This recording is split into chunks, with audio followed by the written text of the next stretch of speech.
உங்களுக்கு சொல்ற ஒரு விஷயம் என்னன்னா, திறந்த வாசலை உனக்கு முன்பதாக நான் வைத்திருக்கிறேன், அதை ஒருவனும் பூட்ட முடியாது அப்படின்னு இன்றைக்கு யாரை பார்த்து சொல்றாங்க தெரியுமா? உங்களை பார்த்து தான் சொல்றாங்க.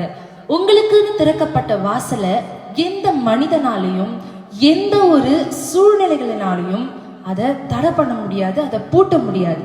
ஏன்னா அது கர்த்தர் உண்டு பண்ணின வாசல். ஹல்லேலூயா. இன்றைக்கு ஆண்டவர் உங்களுக்குன்னு ஒரு வழியை திறந்துட்டாருன்னா அதை யாராலையுமே அடைக்க முடியாது. அப்படிப்பட்ட வாசலை தான் ஆண்டவர் நமக்கு கொடுப்பார். ஆமென். உங்களுக்கு ஒரு ஆசீர்வாதத்தினாலையும் ஒரு நன்மைகளினாலையும் உங்களை நிரப்புறார் அப்படின்னு சொன்னா அதை யாராலுமே என்ன பண்ண முடியாது, தடை பண்ண முடியாது. தேவன் நினைத்ததை யாராலுமே என்ன பண்ண முடியாது, தடை பண்ணவே முடியாது. அப்படிப்பட்ட ஆசீர்வாதத்தினால் உங்களை நிரப்ப அவர் வல்லமையுள்ள தேவனா இருக்கிறார். ஹல்லேலூயா.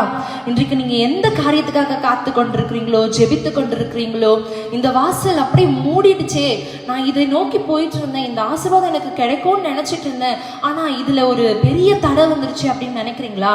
ஒருவேளை தடையை அனுமதித்தவர் அந்த தடையை நீக்கி போட்டு உங்களை ஆசீர்வாதத்தினால நிரப்ப வல்லமையுள்ள தேவனா இருக்கிறார். ஹல்லேலூயா.